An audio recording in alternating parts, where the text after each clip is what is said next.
Hello, everybody. Different for Who Week this week. It's a kind of semi-advertisement for my second channel, stantoba. On that channel, I'm going to give first impressions of each new episode of Doctor Who, Series 10. It'll be released a couple of hours maybe after the episode airs in the UK or the next day. It'll be released before the usual scheduled time for the Deanstructor video, so you get an extra bit of me at the weekend. That may be a good or bad thing, you never know. But you'll get my first impression opinions of the story that's just been out. So here we go.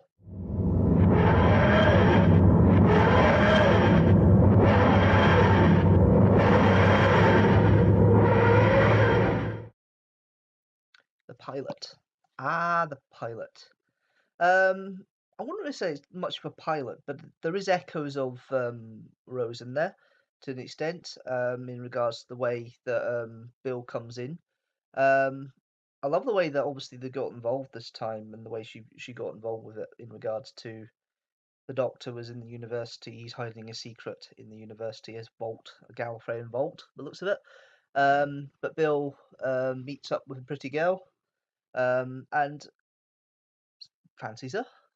If you don't know already, the press has already made it clear that she's an openly gay companion, and she doesn't force it on you. She just mentioned it as part of passing. It's part of her, and it's put across quite well, actually. I mean, all that press thing about oh she's going to be gay and all that doesn't really make much difference, to be fair. It really doesn't make too much of a difference. Um, if I'm honest with it, the way it's going to work and the way series is, I think there's going to be a great character. A few wisecracks in there, but that's the Moffat trait. Um, the companions always have to be spunky and have wisecracks with them, one way or another. Um, it seems to be set a wee while after the Doctor was last seen in Case of Doctor Mysterio. So that'll be interesting to see how that pans out over the series. But the story overall, little light, little light. It could have been done 10 minutes less. I think it's more of an establishment story for Bill, this one. But I like the idea. I like the idea of this kind of space oil that's left behind and then takes the Bill's fancy away and turns her into something that can be used and chases her through the universe. Nice wee cameo shots of the Novellans there.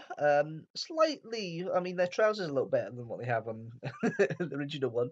The original one's kind of like it was what was it? It was spandex trousers and little thing hanging over the private areas. They're a little better this time. Very quick, very glance. It looks like the Daleks have been kept out the way. They've made their obligatory appearance for Series 10, which the Daleks have to make an obligatory appearance every season, some way or another. It's only the second time the Daleks have been overtly referenced like this. It does include the scene that we saw last year, the special scene that was filmed when Pearl Mackie was first announced. But it was cut down. Some elements were taken out. So I think maybe because we've got the elements of her personality for other things. But overall, the story was okay. It was all right.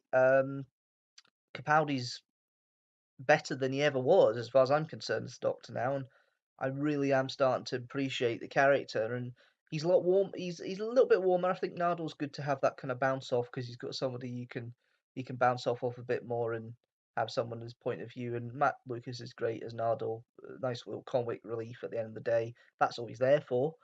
Um, I'm excited for next week. The emoji bots look very good. And the little trailer at the end, yes. Um, I'll make one opinion of that.